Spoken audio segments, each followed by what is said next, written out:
اپنے یتیم کی زیارت تو کرا دے. لکھا سید آمنہ خاتون نے جب سفید چادر اپنے ہاتھ سے اٹھائی چاند جیسی صورت نظر آئی. حلیمہ کی آنکھیں چندیا گئی. کہنے لگی مجھے اپنی کبریا کی قسم میری آنکھوں نے آج تک اتنا حسین بچہ دیکھا نہیں. حلیمہ کہتی ہے میں نے بھی ہزاروں بچے دیکھے. آمنہ فرماتی ہے میں نے بھی سینکڑوں ہزاروں بال بچوں کو دیکھا مگر اتنا جمیل کوئی نہیں. آواز آتی ہے جبریل کہتے ہیں او آمنہ او حلیمہ تم تو عرب میں رہتی ہو مکے کے علاقے کو جانتی ہو. میں مشرق میں پھرتا ہوں مغرب کا چکر لگاتا ہوں شمال کو دیکھتا ہوں جنوب کو میں نے دیکھا ہوا ہے اور میں نے ساری دنیا کی گردش کی ہے. آفاق اگر دیدم بسیار خوب دیدم لیکن تو چیزیں دیگری. میں نے سارے جہان کا چکر لگا لیا ہے. اور جبریل کہتے رب اکبر کی قسم میری آنکھوں نے اتنا حسین دیکھا کوئی نہیں. اللہ پاک کی طرف سے آواز آتی ہے جبریل تم دیکھتے تو تب جب میں نے ایسا حسین کوئی پیدا کیا ہو. اب تو بنایا کرو گے شاید اور بھی ایسے جمیل آ جائے احسن آ جائے خوبصورت آ جائے. فرمایا نہیں نہیں رخ مصطفیٰ ہے وہ آئینہ اب اس جیسا دوسرا آئینہ نہ ہمارے چشم خیال میں اور نہ دکان آئینہ ساز میں. فرمایا میرے پاس بھی اب ایسا حسین کوئی نہیں. جس سانچے میں نے کالی کملی والے کی صورت کو ڈالا ہے وہ سانچا ہی توڑ دیا.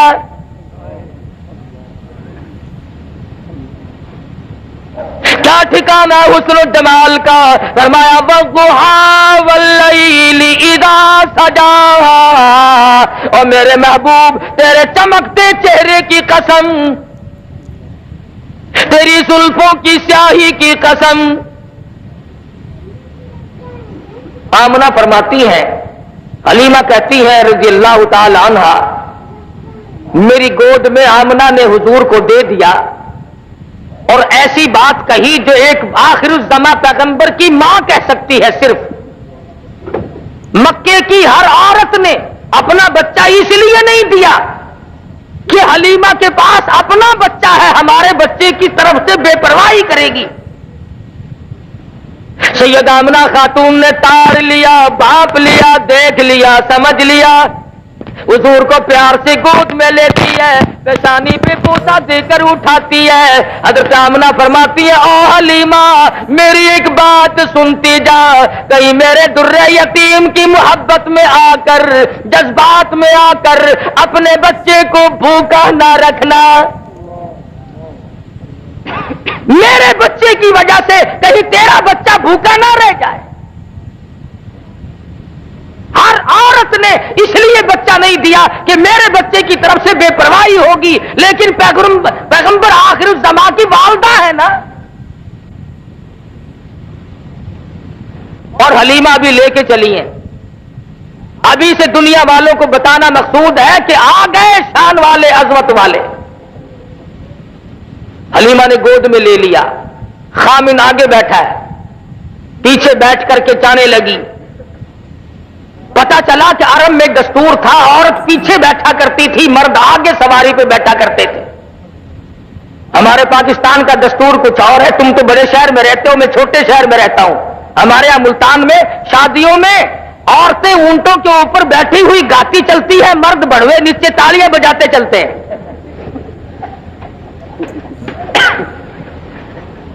الٹا دستور جو عرب کے بگڑے ہوئے معاشرے میں بھی نہیں تھا. حلیمہ پیچھے بیٹھی ہے. حلیمہ کا خامن سواری کے اوپر آگے بیٹھا ہے. اٹھاتے ہیں اونٹنی کو اٹھتی نہیں چلاتے ہیں چلتی نہیں.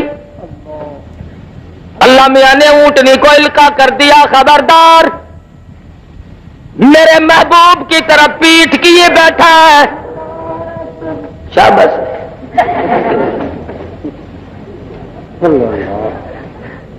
میرے محبوب کی طرف پیٹ کیے بیٹھا ہے، بے ادبی کر رہا ہے، بے ادبوں کو اٹھا کر لے جانا تیرا کام نہیں۔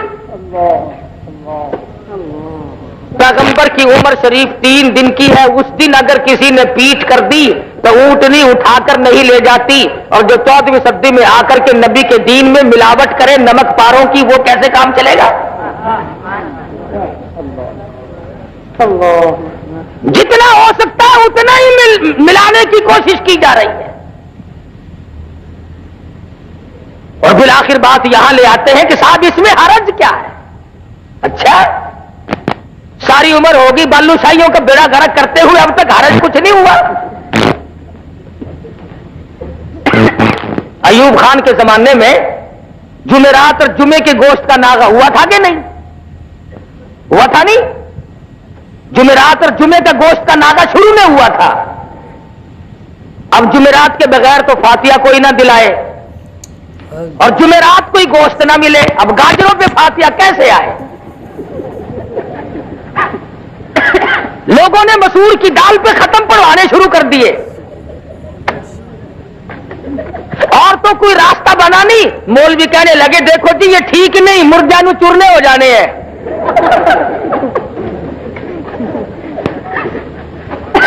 بڑی دھاڑ دھاڑ ہوئی کہ جی جمعرات کو گوشت کھولو، مر گئے ساگ پہ ختم پڑھتے پڑھتے۔ بالآخر ان کے دھاڑ دھاڑ پر یہ پھر منگل بدھ کا ناغا تشریف لایا تھا جو اب تک قائم ہے۔ نہ تو کیا کرے، شادیوں میں تو ہم مولویوں کو تم بلاؤ نا، اور مرنے کے بعد ہم تمہیں رگڑا نہ چڑھائیں تو پھر کھائیں کب؟ یقین کرو ہم تو تم بیمار ہو جاتے ہو پوچھنے کے لیے اس نیت سے نہیں آتے کہ اللہ کرے خیر ہو، رستے میں دعا مانگتے آتے خدا کرے کانڈا نکل چکا ہو۔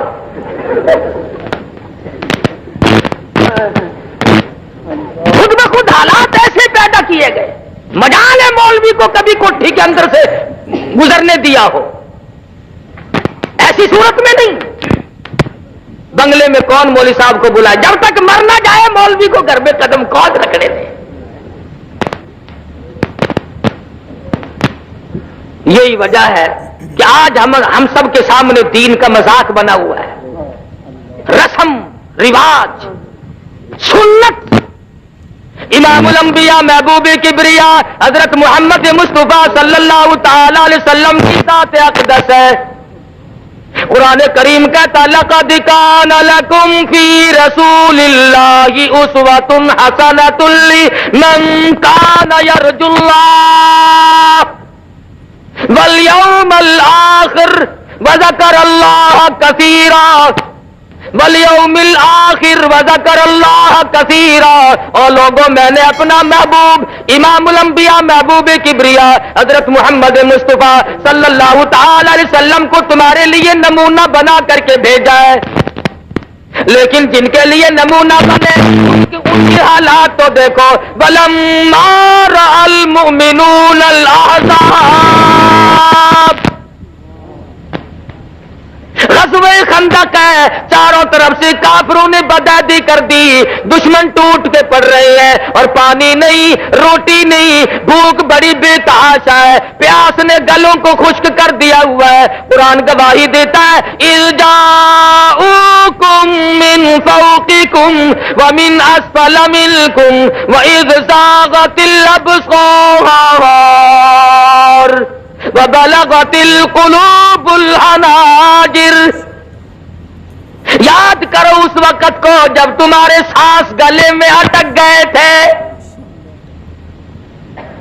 حالت یہ ہے، صحابہ مدنی کریم صلی اللہ علیہ وسلم کی خدمت میں آ کر عرض کرتا ہے میرے آقا کرتا اٹھا کر دکھاتا میرے پیٹ پہ ایک پتھر بندھا ہوا ہے۔ امام الانبیاء محبوب کبریا حضرت محمد مصطفیٰ صلی اللہ تعالی علیہ وسلم نے رحمت والے ہاتھ سے اپنا کرتا مبارک اٹھایا تو 2 پتھر بندھے ہوئے ہیں۔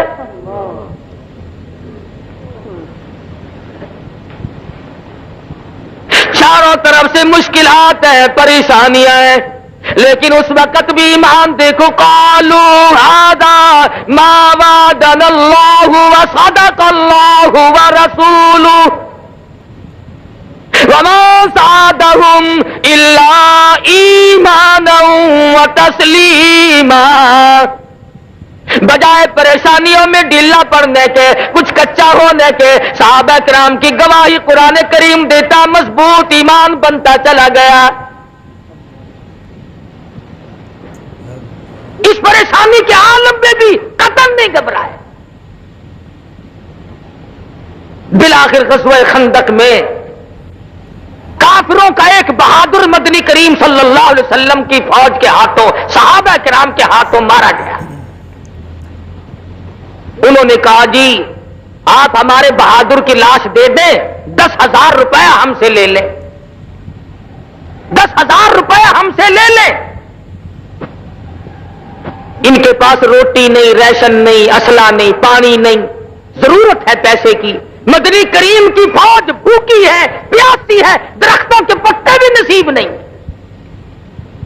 3 دن گزر گئے، مدنی کریم کے غلاموں نے پانی آنکھوں سے نہیں دیکھا۔ ایسے وقت میں جبکہ ضرورت تھی، کہنا چاہیے تھا کہ ہم تو جی 20,000 لیں گے،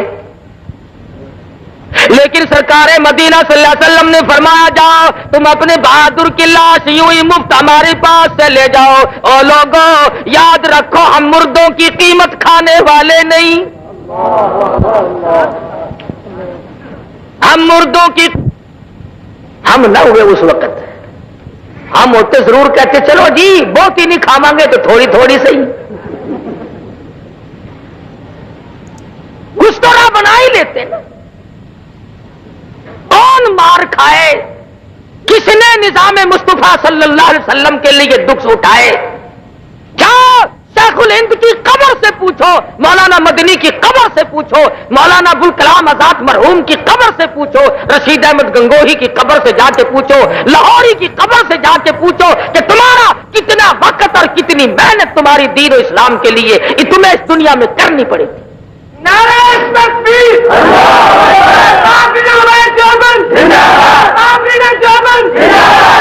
اس سادگی کے ساتھ مولانا حسین احمد مدنی رحمت اللہ علیہ گاڑی میں سفر فرما رہے ہیں۔ ہندو مسلمان اکٹھے رہتے تھے، ملک تھا ہندوستان۔ ہندو جب پیشاب وغیرہ کے لیے گیا تو کسی نے لیٹرین کو گندا کر رکھا تھا، بڑبڑاتا ہوا باہر نکل آیا۔ مولانا اٹھے اور لوٹا لیا اور اس کو جا کر کے صاف کر دیا، اور وہ مولانا کو قطعاً نہیں جانتا۔ فرمایا کہ آپ چلے جائیں، آپ وہاں جانا چاہتے ہیں۔ وہ گیا، بڑا حیران کہ یہ کون آدمی ہے، مشرع ہے، بزرگ معلوم ہوتا ہے، نیک آدمی معلوم ہوتا ہے، لیکن اس نے میرے لیے اتنا دکھ اٹھایا۔ واپس آ کر کے کہنے لگا مولانا آپ کا نام کیا ہے؟ فرمایا لوگ مجھے حسین احمد کہتے ہیں۔ اٹھ کھڑا ہوا، قدموں پہ گر پڑا، پوچھا حضرت کہاں تک کا سفر ہے؟ حضرت نے فرما دیا فلاں جگہ تک جاؤں گا۔ ایک اسٹیشن پہ اٹھ کر کے اپنی دوسرے ڈبے سے بیوی کو لایا، بچی کو لایا، اور خود بخود سامنے کھڑا ہو کر کے کہنے لگا مولانا ہم 3 گھر کے آدمی اس وقت موجود ہیں، دیر نہ کرو کلمہ پڑھاؤ۔ جس نبی کے غلاموں کے یہ اخلاقی حالات ہے، خود نبی کا کیا حال ہوگا؟ اور دوسرے چند دنوں کے بعد گھر کے 12 آدمی لے کے آیا اور مولانا کے ہاتھ سے مسلمان بن گیا۔ علامہ انور شاہ کشمیری سب کہہ دو رحمت اللہ لیا، ہندو ٹکٹ دینے والا تھا، ادھر ٹکٹ دیا، پچھلے دروازے سے دوڑ کے باہر آیا اور کہنے لگا مولانا میں نے آپ کو ریل کا ٹکٹ دے دیا، آپ مجھے جنت کا ٹکٹ دے دیں۔ پوچھا کیوں، کیا بات؟ کہنے لگا آپ کی شکل دیکھ کر مجھے یہ خیال آیا جو خدا اتنے حسین انسان بنا سکتا ہے وہ خود کتنا حسین ہوگا۔ میرے بزرگوں نے، اکابر نے سنت نبی کریم صلی اللہ علیہ وسلم کی اتباع کی تو کافروں کو مسلمان بنایا۔ خواجہ غلام حسن لالسن کروڑ والے رحمت اللہ علیہ نہر کے پل پہ بیٹھے ہیں، ایک کرار آ گیا، کہنے لگا مولوی جی کروڑ دا رستہ کیڑا ہے؟ فرمایا کروڑ دا راہ دسا یا توڑ دا راہ دسا؟ کروڑ آخر لگا مولوی جی جیویں مرضی آوے، فرمایا پر لا الہ الا اللہ محمد الرسول اللہ صلی اللہ علیہ وسلم۔ ان حضرات نے سیرت کی قدر کی۔ تو میں عرض کر رہا تھا کہ سیدہ حلیمہ رضی اللہ تعالیٰ عنہ محبوب دو عالم صلی اللہ علیہ وسلم کو گود میں لیے بیٹھی ہے، اونٹنی اٹھا کے لے کے نہیں چلتی۔ کہنے لگی کہ بختوں والا بچہ معلوم ہوتا ہے، آپ اس کو گود میں لے لیں۔ حلیمہ کی خامد نے کالی کملی والے صلی اللہ علیہ وسلم کو گود میں لے لیا، اونٹنی خود بخود کھڑی ہو گئی اور اٹھ کھڑی ہوئی چل پڑی، چلی نہیں دوڑ پڑی، برق رفتار بن گئی۔ دو دن ایک دن پہلے کی چلی ہوئی سواریاں جب ان کے پاس سے سپر میل کی طرح سے گزرنے لگی، وہ آواز دے کر کہتی او حلیمہ سواری کس سے بدل کے لائی ہو؟ حلیمہ کہتی ہے سواری بھی وہی، میں بھی وہی، میرا خامند بھی وہی، مجھے مبارکباد دے دو، میری اونٹنی کا شاہ سوار بدل گیا۔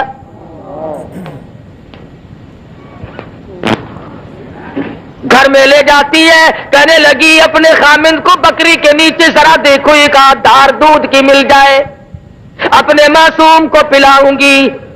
ایک برتن لیا، دوسرا لیا، تیسرا لیا، حلیمہ کے گھر کے برتن ختم ہو گئے اور بکری کے نیچے کا دودھ ختم نہیں ہوا۔ کیوں؟ جہاں نظر نہیں پڑی وہاں ہے رات آج تک، وہاں سحر ہوئی، جہاں جہاں گزر گئے، جہاں قدم ٹکایا وہاں اللہ کی رحمتیں آ گئی۔ قحط کے زمانے میں دودھ بے تحاشا بکری کے نیچے اللہ پاک نے پیدا فرما دیا۔ معجزات ہیں سرکار مدینہ صلی اللہ علیہ وسلم کے۔ اللہ غنی، حلیمہ فرماتی ہے میں وہی محبت میں آ کر کبھی کبھی دوسری طرف کا دودھ اپنے بچے والے حصے کا دودھ بھی مدنی کریم صلی اللہ علیہ وسلم کو پلانا چاہتی۔ حلیمہ کہتی ہے مجھے رب اکبر کی قسم اس طرف کے حصے کو کبھی بھی محمد عربی صلی اللہ علیہ وسلم نے منہ نہیں لگایا۔ دوسرے کا حق کھا کر اللہ کی توحید کیسے بیان ہوگی؟ اللہ کا قرآن کیسے سنایا جا سکے گا؟ اللہ میاں نے اس دہن مبارک کو، چہرے انور کو پاک رکھا۔ چند دن کی عمر ہے، تعلیم ہو رہی ہے امت کو کہ حلال کھانا، حرام نہ کھانا، دوسروں کے حق نہ کھاؤ، ہر ممکن طریقے سے کوشش کرو چاہے تھوڑا ملے مگر حلال مل جائے۔ آج سب سے بڑی چشم پوشی جو ہم نے کی وہ اس طرف سے کی، عورت کبھی نہیں پوچھتی خامن سے کہ تمہاری تنخواہ تو 500 روپیہ ہے اور یہ 3000 10,000 روپیہ تم لائے کہاں سے ہو؟ بس پوچھے گی تو اتنا پوچھے گی، میرے خیال میں کوئی اللہ کا فضل ہو گیا ساڈے اٹھے۔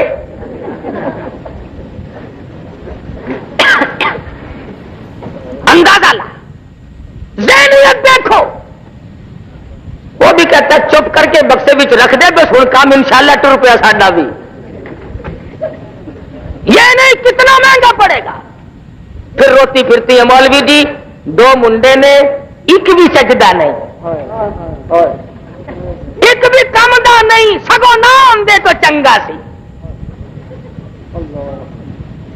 اللہ کی بندیوں کبھی تو سوچو، یہ مدنی کریم صلی اللہ علیہ وسلم کے دروازے پہ کافر مسافر آتا ہے اور آ کر کے کہتا ہے او اللہ کے نبی میں ہوں تو کافر، میں ہوں مسافر، میرے پاس سواری کوئی نہیں، میں سوال کرتا ہوں مجھے کوئی سواری دو میں گھر پہنچ جاؤں۔ مدنی کریم نے نہیں فرمایا جا جا تیرے لیے ہمارے پاس سواری کہاں سے آئی ہے، کھڑے ہو کر فرمایا او لوگوں جو آج میں محمد الرسول اللہ کو سواری دے گا میں جنت میں اعلیٰ درجے کی سواری کا وعدہ کرتا ہوں۔ عبادہ بن ثابت رضی اللہ تعالیٰ عنہ اٹھے اور اپنی اونٹنی دے دی حضور کے ہاتھ میں، حضور نے اس کافر مسافر کو پکڑا دی۔ وہی مسافر کہنے لگا کہ جی برا نہ ماننا مجھے بھوک بھی لگی ہے۔ سرکار مدینہ صلی اللہ علیہ وسلم نے نہیں فرمایا کہ ایک سوال تیرا پورا کر دیا، دوسرے کا اپنا کوئی اور راستہ بنا، کھڑے ہو گئے، فرمانے لگے او لوگوں جو آج کھانا میں محمد رسول اللہ کو دے، میں جنت میں اعلیٰ قسم کے کھانے کا وعدہ کرتا ہوں۔ علماء نے لکھا ہے کہ اس سوال کا صحابہ میں سے جواب نہ ملا، اور کیوں نہیں ملا؟ 300 صحابہ کا مجمع تھا، پر لکھا ہے کوئی صحابی ایسا نہیں جس کا 3 دن سے کم کا فاقہ۔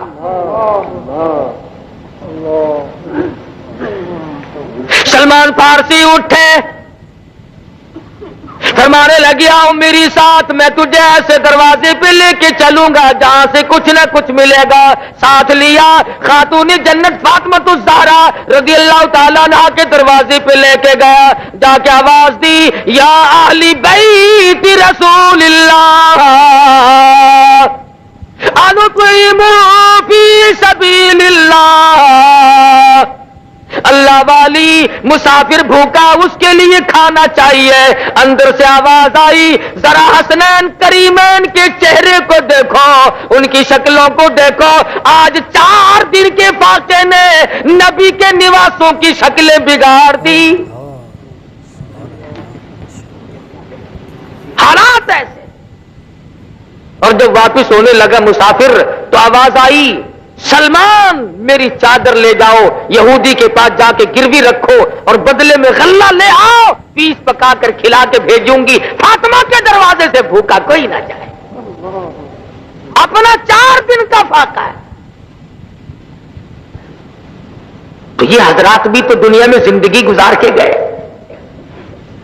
اور آج ہم ہیں، ہزاروں مشکلات آتی ہیں، ان تمام کے لیے آسانی اور ان کا حل دنیا کے اندر تلاش کرتے ہیں، اللہ کی ذات سے نہیں مانگتے۔ مانگنا چھوڑ دیا لوگوں نے، عورتوں نے بھی مردوں نے بھی، ایسا معلوم ہوتا کہ خدا کو ریٹائر کر دیا۔ اللہ میاں فرماتے ہیں او میرے نبی، جب آپ نے مردوں کی قیمت نہیں لینی، میں ان بھوکے پیاسوں کو لڑتا ہوا تڑپتا ہوا برابر دیکھ رہا ہوں۔ اللہ میاں کا دریائے کرم جوش میں آیا اور آواز دی او میرے محبوب، اب فرشتے نہیں لڑیں گے، اب جن نہیں لڑیں گے، اب کسی مخلوق کو کافروں کے مقابلے میں نہیں لاؤں گا۔ کیا بات ہے، آپ نے ایسی بات کہہ ڈالی ہے۔ فرمایا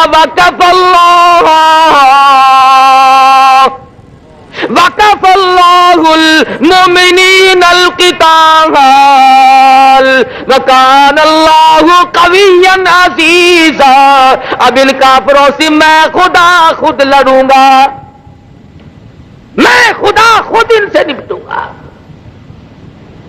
صحابہ کرام رضوان اللہ تعالی علیہ مجمعین کی عجیب زندگی، جہاد کا موقع ہے، تیاری فرما رہے ہیں مدنی کریم صلی اللہ علیہ وسلم، کوئی اسلحہ، کوئی تیر، کوئی تلوار، کوئی ستو، کوئی کھجور، کوئی کپڑا لا کر پیش کر رہے ہیں۔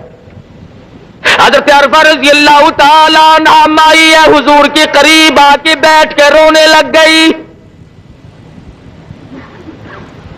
سرکار اٹھے، تشریف لائے، فرمایا کیوں، کیا بات ہے؟ اندازہ لگاؤ اس قسم کے لوگ کہاں پیدا ہوں گے۔ عرض کرنے لگی میرے آقا جنگ کی تیاری ہو رہی ہے، جہاد فی سبیل اللہ کا اعلان ہو چکا ہے، میں نے بھی سن لیا، میں نے بڑی جستجو کی، میرے گھر میں دال نہیں، دال یہ میرے سال کا دودھ پیتا بچہ ہے، میں اسے لے آئی ہوں، اسے قبول فرماؤ۔ حضور نے فرمایا مائی یہ کیا کرے گا؟ عرض کرنے لگی میرے آقا جب میدان جہاد گرم ہو جائے اور کافرات کی طرف تیر چلانے لگے، میرے بچے کو ڈال کے طور پر آگے کر دینا، میرے بچے کا سینہ ہوگا، آپ کی طرف آنے والے تیر لگیں گے اور کالی کملی والے میرا کلیجہ ٹھرے گا۔ ایمان دیکھیے، پیش کرتی ہے اور رو کے کہتی ہے میرے آقا بیوہ کا نذرانہ رد نہ فرماؤ۔ اس کا نام ہے ایمان، اس کا نام ہے کالی کملی والے کی نگاہوں نبوت نے جن کو رنگ دیا وہ یوں مستحکم بنے۔ ارے یہ بھی تو سیرت ہے، جس آنکھ مبارک نے اللہ تبارک و تعالیٰ کا دیدار کیا، جس آنکھ نے عرش معلیٰ کو دیکھا، جس آنکھ نے سدرۃ المنتہا کو دیکھا، جس آنکھ نے بیت المعمور کو دیکھا، جس چشم مبارک نے پہلے دوسرے تیسرے چوتھے پانچویں چھٹے ساتویں آسمان کو دیکھا، سب جگہ رہنے والے مقربین فرشتوں کو دیکھا، ہزاروں مرتبہ جبریل امین کو دیکھا، اسرافیل کو دیکھا، نظام فلک کو دیکھا، نظام شمس کو دیکھا، نظام قمری کو دیکھا، نظام نجومی کو دیکھا، سارے جہان کو دیکھا، خدا کی ذات کو دیکھا، اور لوگوں اس آنکھ کے اوپر کے حصے میں پیشانی میں تیر لگا، اس آنکھ کے اوپر سے لہو بہ رہا ہے۔ یہ بھی تو سیرت ہے نبی کی۔ جبل احد ہے، غار کے دروازے پہ حضور بیٹھے ہیں اور صحابہ کرام چاروں طرف مجمع ہے، خون رس رہا ہے، لہو بہ رہا ہے، صحابہ کی آنکھوں سے آنسو جاری ہے، میرے آقا کیا کرے؟ عورتیں مرد اپنی جان سے کروڑ سا زیادہ، لاکھوں کا زیادہ مدنی کریم صلی اللہ علیہ وسلم کی ذات اقدس کو سمجھتے تھے۔ اسی لیے آج ہمیں انہی کے لائے ہوئے ایمان اور اسلام اور قرآن کو سب سے زیادہ عزیز سمجھنا چاہیے، ایمان کی عالم تر دنیا کی چیزوں سے ہر شے سے افضل اور اعلیٰ سمجھیں، لیکن یہ تو کوئی سمجھنے والی بات نہیں کہ آدمی خود بخود اس کے اندر رکھنا اندازی کرنے کی کوشش کرے۔ اگر میں کوئی کام نہیں کر سکتا تو کرنے والے کو بھی تو نہ کہوں کہ تم ایسا کیوں کر رہے ہو۔ ہمارے یہاں تو یہ کچھ مثالیں بن گئی کہ نہ خود چلنا اور نہ چلنے دینا، راستے کو خراب کرنا۔ نہیں اللہ تبارک و تعالیٰ نے فضل فرما دیا، سرکار مدینہ صلی اللہ علیہ وسلم کا نظام دنیا میں غالب اور جاری ساری ہو کے رہے گا، کوئی نہیں روک سکتا۔ کبھی کبھی یہ لوگ کہا کرتے ہیں نا، وہ جی دیکھو یہ مولوی جلسہ تے بہ کے کہیں نے فلانا پھڑیا گیا، فلانا جیل چ گیا، فلانے نو اے ہویا، یہ کوئی چنگی گل ہے؟ سانو دیکھو آج تک کدے کسی نے پھڑیا ہی نہیں۔ اچھا تانوں کدے نہیں پھڑا؟ کہ نہیں جی ساڈے بوئے تے کدی پولیس آئی ہی نہیں۔ آوے کیویں؟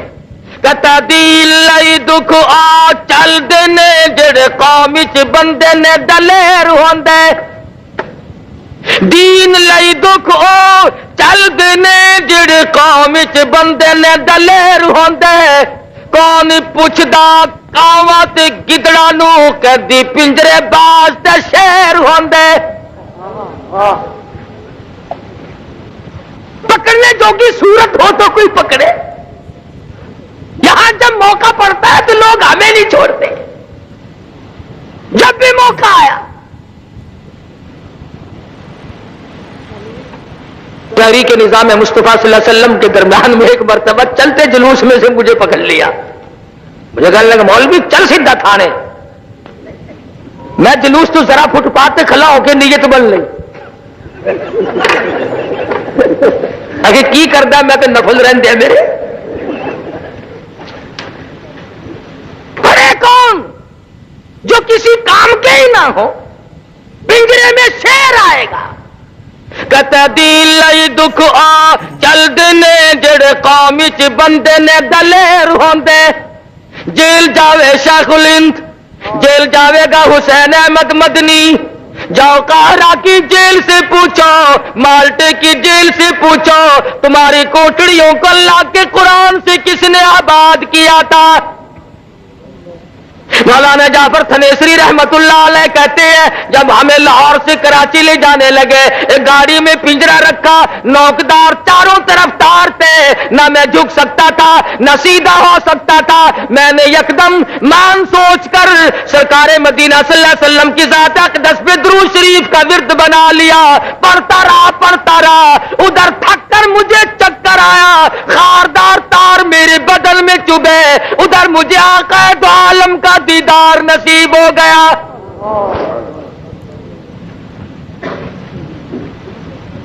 تو کہتا دین لائی دکھ آ چل دینے جڑے قوم چ بندے نے دلیر ہوندے کون پوچھدا کاواں تے گدڑا نو کدی پنجرے باز تے شہر ہوندے اٹا بوتیاں اسی نو پیندیاں نے جیڑی بیری دے نال نے بیر ہوندے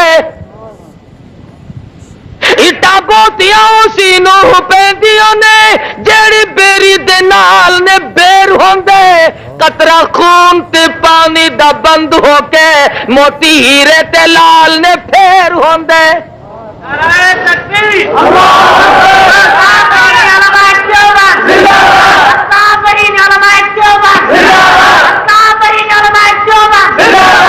ان حضرات نے صحبتیں اٹھائیں تکلیف جھیلی اور پچھتائے کبھی نہیں پشیمان کبھی نہیں ہوئے کہ ایسا ہمارے ساتھ کیوں بن گیا صحابہ کرام کا طرز طریق نقشہ اور سرکار مدینہ صلی اللہ علیہ وسلم کا یہی تو نقشہ ہے سیرت کا مفہوم یہی تو ہے میرے بزرگوں کو لاکھوں حدیث سے اب تک یاد ہیں ایک مولوی نے میں پوچھا تینوں بھی کوئی حدیث آندی آخر آہو میں کہ سنامی ان الناس ان النبی صلی اللہ علیہ وسلم یحب الحلوہ میں کہ اور اکبسائی بتھیری ہے ایک ہی کافی ہے جہاد میں نہیں جانا میدان جہاد میں جاتے ہوئے دم نکلتا ہے تعویذ پڑھاؤ جی تعویذ پڑھاؤ اور میرا گھر تعویذ رہ گیا پڑھاؤ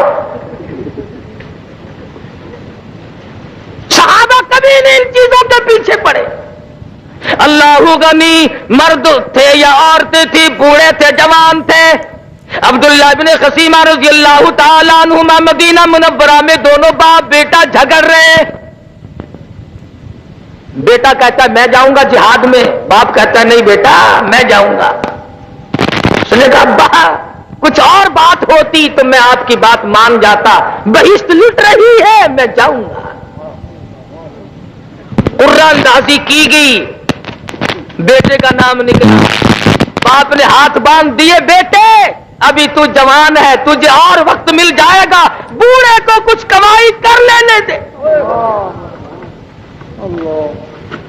اور میرے جوان بیٹے میری بڑی تمنا ہے کہ میدان جہاد ہو اور میرے ٹکڑے ہو جائیں انس بن نضر رضی اللہ تعالیٰ عنہ احد کے دل 10-12 صحابہ کرام کا مجمع بیٹھا ہے قریب سے گزرتے ہوئے فرمانے لگی کیوں بیٹھے ہو صحابہ کہنے لگے یوں سنا حضور شہید ہو گئے فرمانے لگے ارے جب وہی شہید ہو گئے دنیا میں جی کے کیا کرو گے تلوار لی اور کافروں کی مجمع میں جا گھسے آن کی آن میں ٹکڑے کر دیے گئے کس وقت میں ان حضرات نے حضرت نادر رضی اللہ تعالیٰ عنہ بوڑھی عورت ہے لوہا گرم کر کے زبان پہ داغ دیے گئے جسم پہ داغ دیے جا رہے ہیں پر ایمان کا سودا نہیں کرتی بچی ہے ابو بکر صدیق سب کا رضی اللہ تعالیٰ عنہ سارے مکے کے بڑے بڑے کافر سردار آئے ہیں حضرت اسماء بنت ابو بکر رضی اللہ تعالیٰ عنہ چھوٹی سی بچی ہے حضور صلی اللہ علیہ وسلم کی سالی ہے جاتے ہوئے مدنی کریم ارے ان کے مرتبے کو کیا کہو گے جس کے سر پہ ہاتھ رکھ کر رحمت والا فرمایا اسماء اپنے نبی کا پتہ نہ بتانا آگے پوچھنے ابو جہل کہنے لگا اسماء بتا ابو بکر کی بیٹی تیرا ابا اور تمہارا نبی کہاں ہے غلط کہتے ہیں لوگ کہ اگر اسماء نے کہا کہ مجھے پتا نہیں فرماتی ہے کیوں تم کون ہو پوچھنے والے یہ چمچا گیری بھی بڑی پرانی رسم ہے نا کئی بچوں آخر لگے نی کڑیے دس دے تو نہیں چھاننی اے مکے دا بڑا بہادر ہے ماروں گا تینوں کہنے لگی تم تھوڑے ہو سارے مکی کو اکٹھا کر کے لے آؤ سارے عرب کو اکٹھا کر کے لے آؤ، اور مزہ تو تب ہے ابو بکر کی بیٹی سے کالی کملی والے کا پتہ پوچھ کے دکھاؤ۔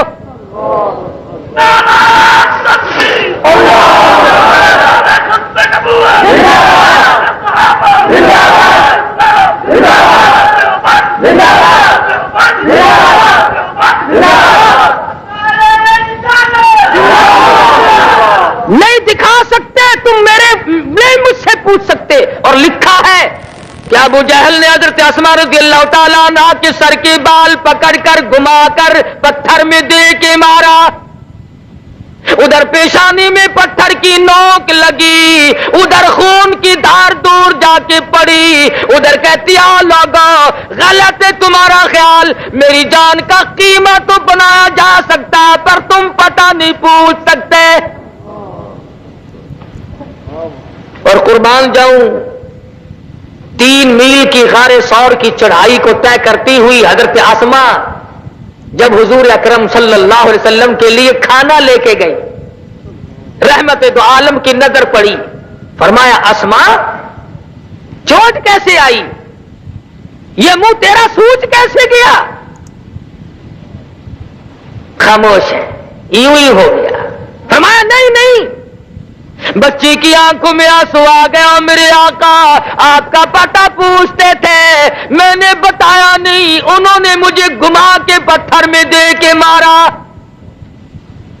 رحمت دو عالم صلی اللہ علیہ وسلم کی آنکھوں میں آنسو آ گئے، فرمانے لگے او میرے پروردگار ابو بکر کے گھرانے پہ کرم فرما،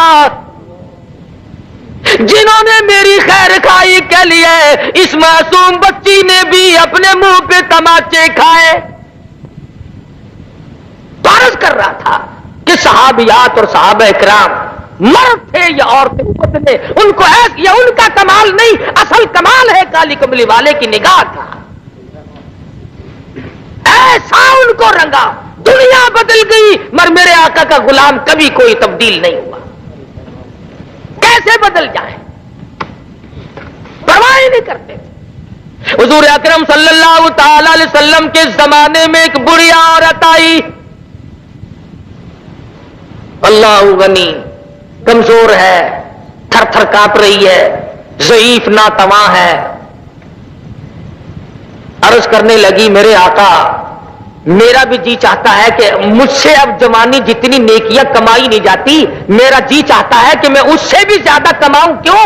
آخرت قریب آ رہی ہے، دنیا سے آخر میں نے رخصت ہونا ہے۔ فرمایا بوڑھی مائی تیرے دل کی تمنا تیری آرزو میں اللہ پاک پوری فرمائے، اور سب سے بڑا میں تجھے یہ بتاتا ہوں آج کے بعد اپنی زبان کو اللہ کے قرآن سے ہر وقت لگائے رکھا کر، قرآن کی تلاوت کیا کر۔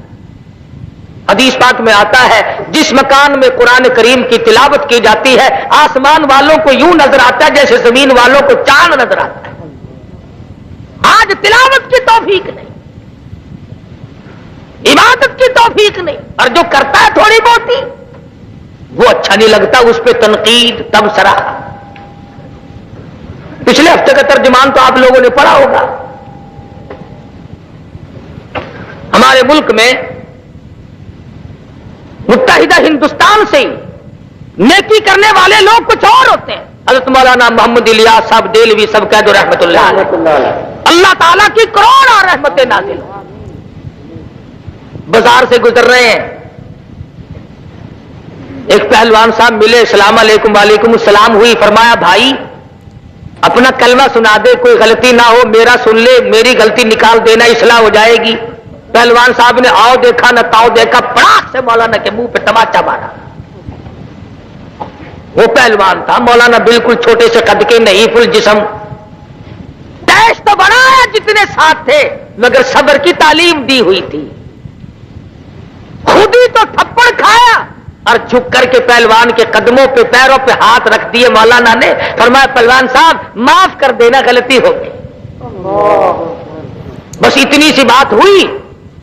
اس کے بعد اللہ میاں نے اس کا مقدر ہی جگا دیا، سوچنے لگا ماروں بھی میں اور معافی بھی میں دوں۔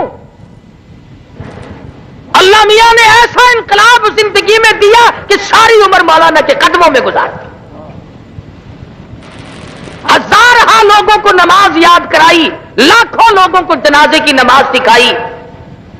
اپنا کھانا, اپنا خرچہ, اپنا پینا سب کچھ ہوتے ہوئے اگر بعض بدنصیب آدمی ان کی مخالفت کو بھی عبادت سمجھتے ہیں.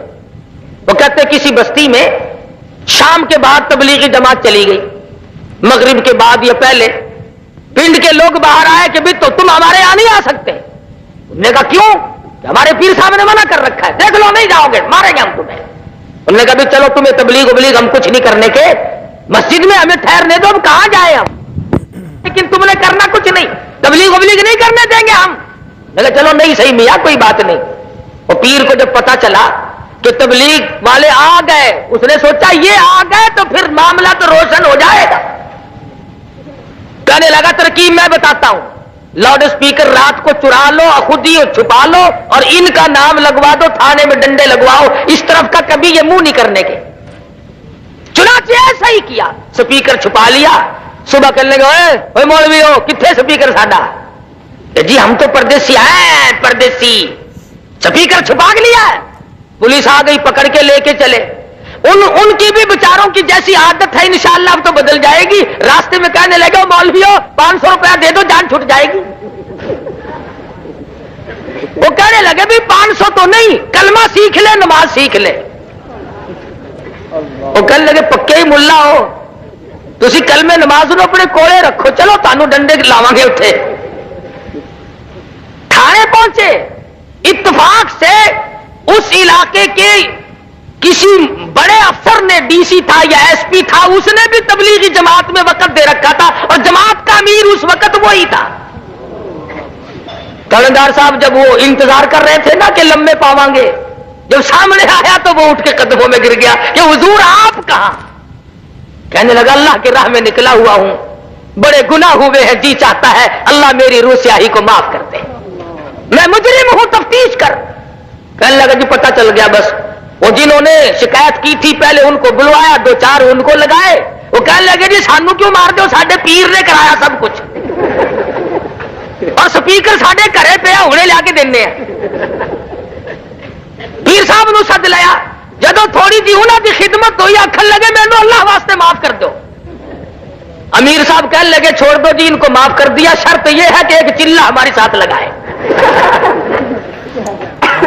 ایک چلہ ہمارے ساتھ رہنا پڑے گا, کسی کو کچھ نہ کہو. میں تو یہ کہتا ہوں واتقوا یوما لا تجزی نفس عن نفس شیئا ولا يقبل منها عدل ولا تنفعها شفاعة ولا هم ينصرون.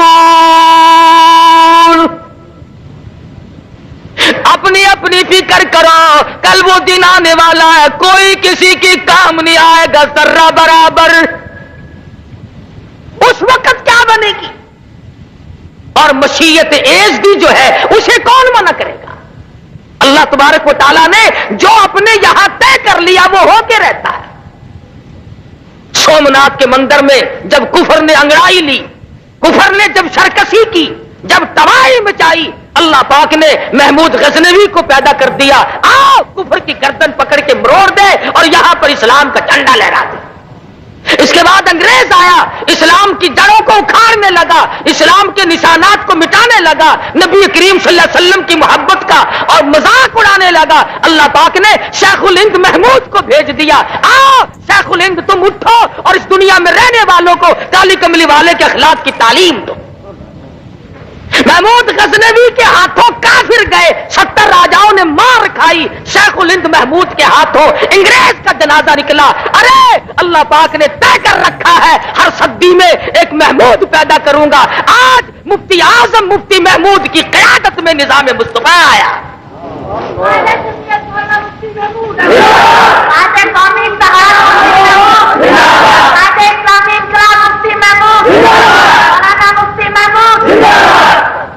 مفتی محمود کو گالیاں نکالنے سے کیا فائدہ, خدا سے جا کے لڑو. ہر صدی میں وہ ایک محمود کیوں لاتا ہے؟ اس نے تو پیدا کرنا ہی کرنا ہے. انگریز کے کالے قانون ظلم کو ختم کرانے کے لیے اللہ تبارک و تعالیٰ نے اور کہا اللہ غنی و مالک تیری بے نیازی. 2 سال پہلے جس اسمبلی ہال میں سے مفتی محمود کے پیر پکڑ کر گھسیٹ کر باہر پھینکا گیا تھا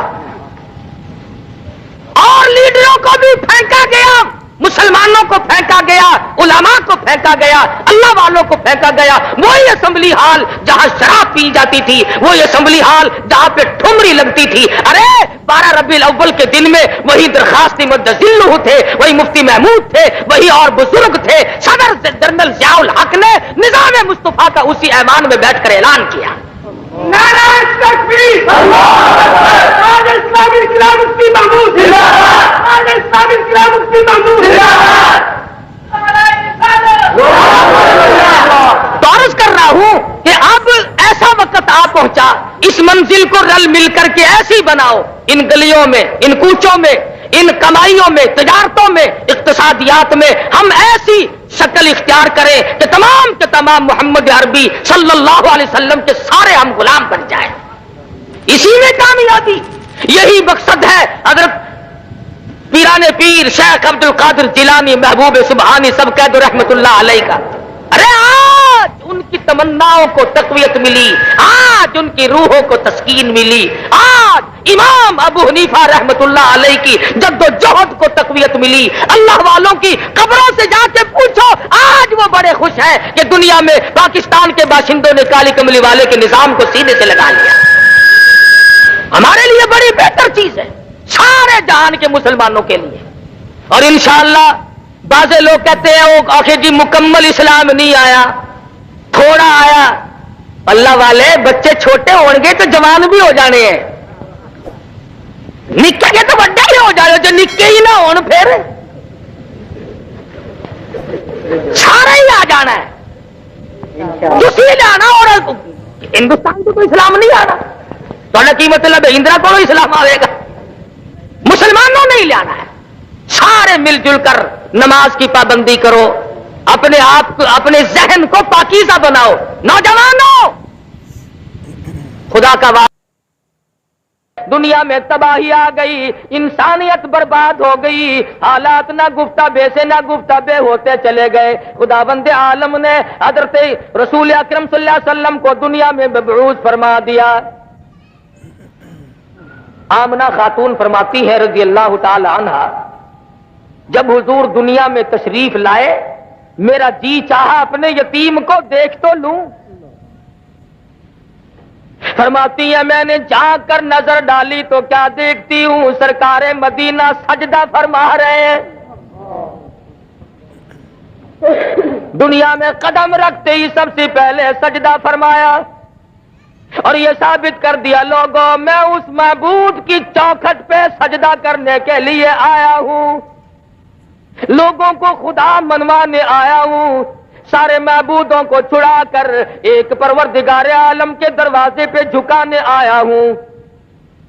آمنہ خاتون فرماتی ہے میں نے اٹھا کر گود میں رکھ لیا, پیشانی پہ بوسہ دیا, چوم کر میں نے ہاتھ میں ہاتھ پکڑنا چاہا, دیکھتی کیا ہوں دائیں ہاتھ کی انگلی شہادت والی اٹھائی اور آسمان کی طرف اشارہ فرما رہے ہیں, گویا فرماتے ہیں او میری امی جان, او عرب و عجم کے لوگوں, پہل کے اندر زلزلہ کیوں آیا؟ وہ جیسا کہ عادت چلی ہوئی آ رہی ہے نا, نجومیوں کو بلایا کہ بتاؤ آج رات میں کیا خاص واقعہ نمودار ہوا جس کی وجہ سے میرے محل میں زلزلہ آیا. بے شمار نجومی تھے, کسی نے اطلاع دی کہ عرب کے اندر ایک یتیم پیدا ہوا ہے, بے شمار اس قسم کے واقعات ہوئے ہیں, ان کی تشریف آوری کی وجہ سے ایسا ہوا.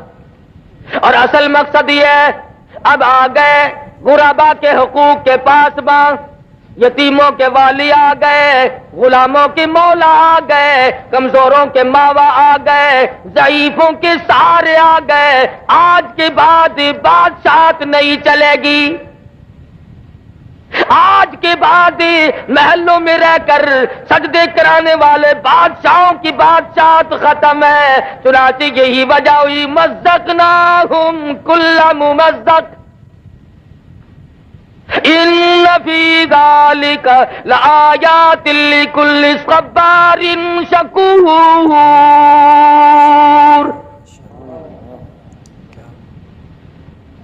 بادشاہوں کے ایوانوں میں زلزلے آ گئے کالی کملی والے کے دنیا میں قدم رکھتے۔ ملک فارس کے اندر ہزاروں سال سے جو آگ روشن ہے اسی رات میں خود بخود بجھ گئی۔ ہم لوگ تلاش میں ہیں، جستجو میں ہیں، تلاش کرتے پھرتے ہیں اس کا سبب کیا بنا۔ پتا چلا وہ آگ کی پوجا کرنے والوں آ گئے محمد عربی صلی اللہ علیہ وسلم، آج کے بعد آگ کی پوجا نہیں ہوگی، ہزاروں سال سے جلنے والی آگ خود بخود بند ہو گئی۔ دریا خشک ہو گیا جس پانی کی حضور کے زمانے سے پہلے لوگ عبادت کیا کرتے تھے۔ پانی کی عبادت نہیں ہوگی، آگ کی عبادت نہیں ہوگی، بادشاہوں کی عبادت اور ان کی پوجا پاٹ قطعاً نہیں ہوگی اور ہونی بھی نہیں چاہیے۔ دماغ کے مارے ہوئے لوگ ایسی چیزوں کو خدا بنا کے بیٹھ جاتے ہیں جو عقل میں بھی نہیں آتے۔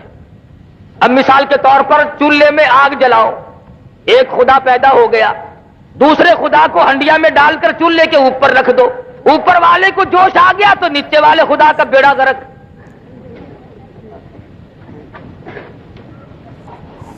کوئی پانی کو خدا، کوئی آگ کو خدا، کوئی بادشاہ کو خدا، کوئی لکڑی کو خدا، کوئی پیپل اور بڑ کو خدا مانتا تھا۔ حضور اکرم صلی اللہ علیہ وسلم کی تشریف آوری سے ثابت ہو گیا کہ اب یہ تگ و دو نہیں چلے گی، یہ سارے معاملات ختم ہیں۔ مائی حلیمہ کہتی ہے مجھے لوگوں نے بچہ نہ دیا، میرے پاس اپنا بچہ تھا، لوگ سمجھتے تھے اپنے بچے کو کھلاوے پلاوے گی، ہمارے والے کو بھوکا مارے گی۔ بالآخر آمنہ کی در پہ آئی اور کہنے لگی آمنہ اپنے یتیم کی زیارت تو کرا دے۔ لکھا سید آمنہ خاتون نے جب سفید چادر اپنے ہاتھ سے اٹھائی چاند جیسی صورت نظر آئی، حلیمہ کی آنکھیں چندیا گئی، کہنے لگی مجھے اپنی کبریا کی قسم میری آنکھوں نے آج تک اتنا حسین بچہ دیکھا نہیں۔ حلیمہ کہتی ہے میں نے بھی ہزاروں بچے دیکھے، آمنہ فرماتی ہے میں نے بھی سینکڑوں ہزاروں بال بچوں کو دیکھا مگر اتنا جمیل کوئی نہیں۔ آواز آتی ہے جبریل کہتے ہیں او آمنہ او حلیمہ تم تو عرب میں رہتی ہو، مکے کے علاقے کو جانتی ہو۔